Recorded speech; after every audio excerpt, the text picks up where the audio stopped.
فادخلی فی عبادی وادخلی جنتی فادخلی فی عبادی وادخلی جنتی۔ اے بندے داخل ہو جا میری جنتوں کی طرف۔ وَنَحْمَدُهُ وَنُصَلِّي عَلَىٰ رَسُولِهِ الْكَرِيمِ اما بعد اعوذ باللہ من الشیطان الرجیم بسم اللہ الرحمن الرحیم۔ آج میں نبوت و دعوت کے پچھلے موضوع کو کنٹینیو کرتے ہوئے شروع کرتی ہوں۔ موضوع ہے اسلام کی اعلانیہ تبلیغ، قرابت داروں میں تبلیغ۔ جب اکا دکا افراد کو خاموشی سے اسلام کی دعوت دیتے ہوئے 3 برس گزر گئے، قریش اور دوسرے قبیلوں کے کچھ اچھے لوگوں نے اسلام قبول کر لیا اور یوں اسلام کی اعلانیہ تبلیغ کے لیے حالات میں تھوڑی سی گنجائش پیدا ہوئی، تو اللہ تعالیٰ نے رسول اللہ صلی اللہ علیہ وآلہ وسلم کو حکم دیا کہ اب آپ اپنے نزدیکی رشتہ داروں کو ڈرائیں، پھر جو ایمان لائیں اور آپ کے پیروکار بن جائیں ان کے لیے اپنا بازو جھکائے رکھیں، اور جو آپ کی بات نہ مانیں ان سے آپ لا تعلقی کا اعلان کر دیں۔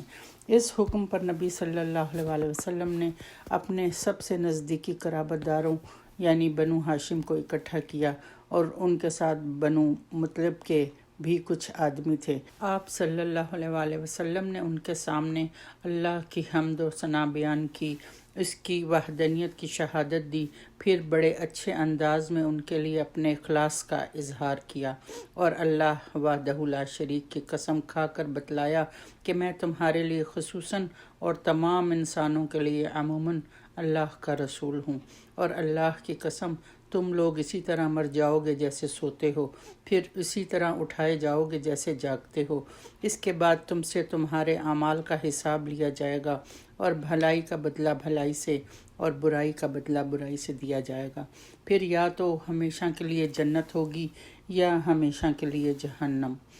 نبی صلی اللہ علیہ وآلہ وسلم کی باتیں سن کر سب نے نرمی سے گفتگو کی، صرف آپ صلی اللہ علیہ وآلہ وسلم کے چچا ابو لہب نے کہا کہ اس کا ہاتھ اس سے پہلے پکڑ لو کہ عرب اس کے خلاف اکٹھا ہوں، ورنہ اس وقت اگر اس کو ان کے حوالے کرو گے تو ذلت اٹھاؤ گے، اور اگر اسے بچانا چاہو گے تو مارے جاؤ گے۔ مگر آپ کے چچا ابو طالب نے کہا کہ تمہیں جو حکم ملا ہے اسے کر گزرو، واللہ میں مسلسل تمہاری حفاظت اور تمہارا بچاؤ کرتا رہوں گا، البتہ میرا جی نہیں چاہتا کہ میں اپنے والد عبد المطلب کا دین چھوڑ دوں۔ صفا کی پہاڑی پر انہی دنوں اللہ نے ایک اور حکم اتارا کہ تمہیں جس بات کا حکم دیا جا رہا ہے اسے کھلم کھلا بیان کر دو اور مشرکوں سے منہ پھیر لو۔ اس حکم کے آنے کے بعد ایک روز رسول اللہ صلی اللہ علیہ وآلہ وسلم صفا پہاڑی پر تشریف لے گئے اور سب سے اونچے پتھر پر چڑھ کر صدا لگائی، یا صباح، ہائے صبح۔ یہ پکار اس بات کی علامت ہوا کرتی تھی کہ دشمن نے حملہ کر دیا ہے یا کوئی بڑا حادثہ پیش آ گیا ہے۔ اس کے بعد نبی صلی اللہ علیہ وآلہ وسلم نے قریش کے ایک ایک خاندان اور کنبے کو نام بنام پکارنا شروع کیا کہ اے بنی فہر، اے بنی عدی، اے بنی فلاں، اے بنی فلاں، اے بنی عبد مناف، اے بنی عبد المطلب۔ جب لوگوں نے یہ آواز سنی تو کہا یہ کون پکار رہا ہے؟ کچھ لوگوں نے بتایا کہ محمد صلی اللہ علیہ وآلہ وسلم۔ اس پر ہر طرف سے لوگ دوڑ پڑے، یہاں تک کہ اگر کوئی آدمی خود نہ آ سکا تو اپنی جگہ کسی دوسرے کو بھیج دیا کہ دیکھ کر آئے کہ کیا بات ہے۔ یوں جب سب اکٹھے ہو گئے تو آپ صلی اللہ علیہ وآلہ وسلم نے فرمایا، یہ بتاؤ، اگر میں یہ کہوں کہ اس پہاڑی کے پیچھے وادی میں گھڑ سواروں کی ایک جماعت ہے جو تم پر حملہ آور ہوا چاہتی ہے، تو کیا تم مجھے سچا مان لو گے؟ لوگوں نے کہا ہاں ہاں، ہم نے کبھی آپ کو جھوٹا نہیں پایا، ہم نے ہمیشہ آپ کو سچا ہی پایا ہے۔ تب آپ صلی اللہ علیہ وآلہ وسلم نے فرمایا کہ اچھا، میں تمہیں ایک سخت عذاب سے پہلے خبردار کرنے کے لیے بھیجا گیا ہوں۔ میری اور تمہاری مثال ایسی ہی ہے جیسے کہ کسی آدمی نے دشمن کو دیکھ لیا اور جھٹ پٹ دوڑا کہ گھر والوں کی حفاظت کا بندوبست کرے، لیکن اس نے خطرہ محسوس کیا کہ دشمن اس سے پہلے انہیں آ دبوچے گا، لہٰذا وہ زور زور سے پکارنے لگا، یا صباح، ہائے صبح۔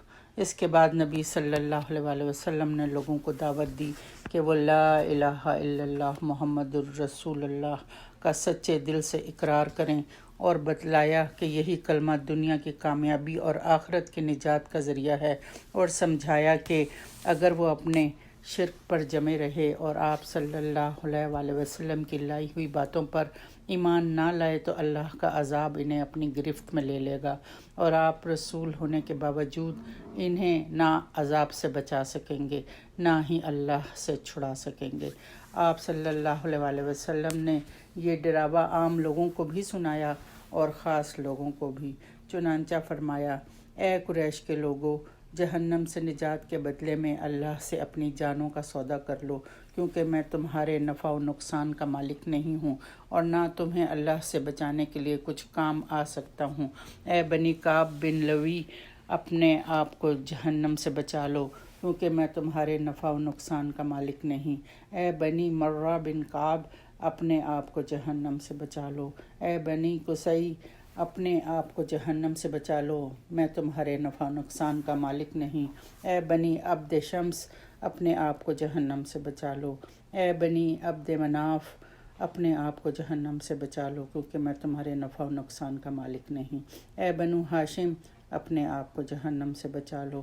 اے بنی عبد المطلب، اپنے آپ کو جہنم سے بچا لو، کیونکہ میں تمہارے نفع و نقصان کا مالک نہیں اور تمہیں اللہ سے بالکل نہیں بچا سکتا۔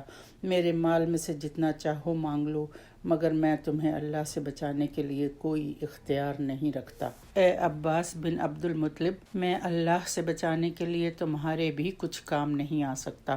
اس واقعے کا ایک حصہ امام مسلم کی صحیح روایت میں ابو ہریرہ رضی اللہ تعالیٰ عنہ نے روایت کیا ہے۔ وہ کہتے ہیں کہ جب آیت وَأَنذِرْ عَشِيرَتَكَ الْأَقْرَبِينَ نازل ہوئی تو رسول اللہ صلی اللہ علیہ وآلہ وسلم نے پکار لگائی۔ یہ پکار عام بھی تھی اور خاص بھی۔ آپ نے کہا: اے قریش کی جماعت، اپنے آپ کو جہنم سے بچاؤ۔ اے بنی کعب، اپنے آپ کو جہنم سے بچاؤ۔ اے محمد کی بیٹی فاطمہ، اپنے آپ کو جہنم سے بچاؤ، کیونکہ میں تم لوگوں کو اللہ کی گرفت سے بچانے کا کچھ بھی اختیار نہیں رکھتا۔ البتہ تم لوگوں سے نسب و قرابت کے تعلقات ہیں جنہیں میں باقی اور تر و تازہ رکھنے کی کوشش کروں گا۔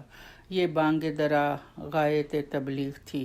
رسول اللہ صلی اللہ علیہ وآلہ وسلم نے اپنے قریب ترین لوگوں پر واضح کر دیا تھا کہ اب اس رسالت کی تصدیق ہی پر تعلقات موقوف ہیں، اور جس نسلی و قبائلی عصبیت پر عرب قائم ہیں وہ اس خدائی انذار یعنی ڈراوے کی حرارت میں پگھل کر ختم ہو چکی ہے۔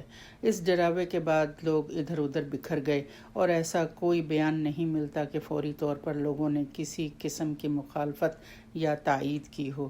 البتہ ابو لہب بدسلوکی سے پیش آیا اور اس نے کہا: سارا دن غارت ہو، تو نے اسی لیے ہم کو اکٹھا کیا تھا۔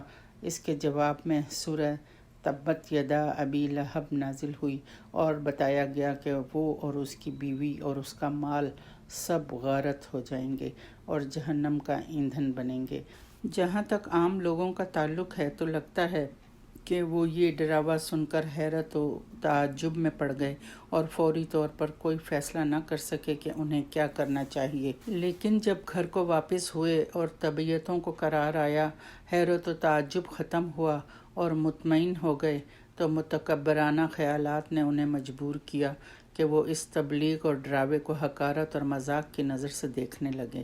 چنانچہ نبی صلی اللہ علیہ وآلہ وسلم جب ان کے بڑوں کے پاس سے گزرتے تو وہ آوازیں کستے، کہتے کہ یہی ہے جسے اللہ نے رسول بنا دیا ہے۔ ابو قبصہ کا یہ لڑکا آسمان سے مخاطب کیا جاتا ہے۔ بہرحال نبی صلی اللہ علیہ وآلہ وسلم اپنی تبلیغ میں لگے رہے اور مجمعوں اور محفلوں میں اس کا اظہار شروع کر دیا۔ آپ صلی اللہ علیہ وسلم کتاب اللہ کی آیتیں پڑھتے اور پچھلے رسولوں نے جو پیغام سنایا تھا وہی پیغام سناتے۔ یا قوم اعبدوا اللہ ما لکم من الہ غیرہ، سورہ الاعراف آیت 85۔ اے میری قوم کے لوگو، اللہ کی عبادت کرو، اس کے سوا تمہارا کوئی معبود نہیں۔ حق کا وا شگاف اعلان اور مشرکین کا رد عمل۔ اس آواز کی گونج ابھی مکے کے اطراف میں سنائی ہی دے رہی تھی کہ اللہ تعالیٰ کا ایک اور حکم نازل ہوا، فَاصْدَعْ بِمَا تُؤْمَرُ وَأَعْرِضْ عَنِ الْمُشْرِكِينَ۔ سورہ الحجر آیت 94۔ آپ کو جو حکم ملا ہے اسے کھول کر بیان کر دیجئے اور مشرکین سے منہ پھیر لیجئے۔ اس کے بعد رسول اللہ صلی اللہ علیہ وسلم نے شرک کی خرافات کا پردہ چاک کرنا اور بتوں کی حقیقت اور قدر و قیمت کو آشکارا کرنا شروع کر دیا۔ آپ صلی اللہ علیہ وسلم مثالیں دے دے کر سمجھاتے کہ یہ کس قدر عاجز اور ناکارہ ہیں، اور وہ دلائل سے واضح فرماتے کہ جو شخص انہیں پوجتا ہے اور ان کو اپنے اور اللہ کے درمیان وسیلہ بناتا ہے وہ کس قدر کھلی ہوئی گمراہی میں ہے۔ اس پر قریش اٹھ کھڑے ہوئے۔ انہیں اہل عرب میں جو بڑائی اور سرداری حاصل تھی اس کا صفایا ہوتا نظر آیا۔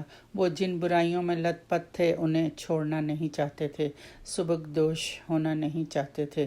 اس لیے انہوں نے رسول اللہ صلی اللہ علیہ وسلم کی مخالفت میں اور تیزی شروع کر دی۔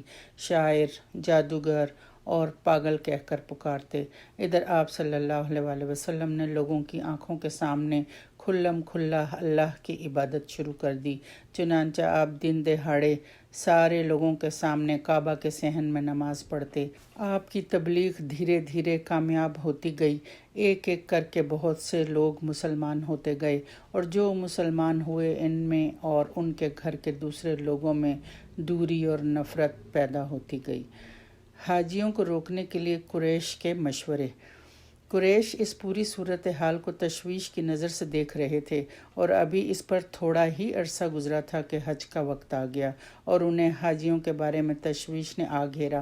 چنانچہ ان کی ایک جماعت ولید بن مغیرہ کے پاس آئی۔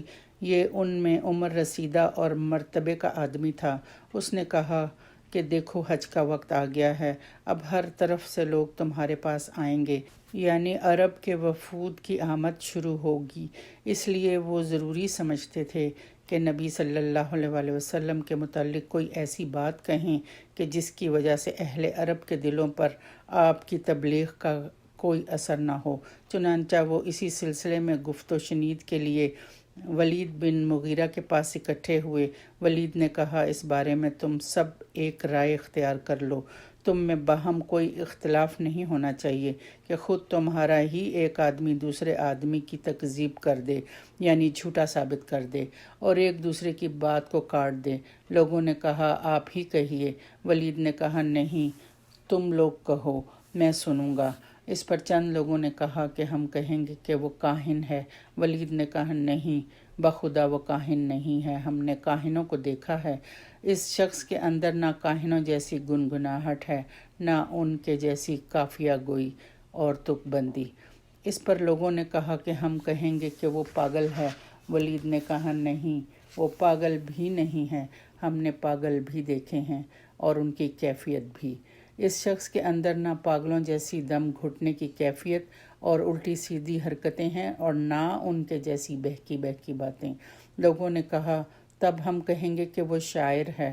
ولید نے کہا، وہ شاعر بھی نہیں ہے، ہمیں رجز، حجز، قریض، مقبوض، مبسوط سارے ہی اصناف سخن معلوم ہیں، اس کی بات بہرحال شعر نہیں ہے۔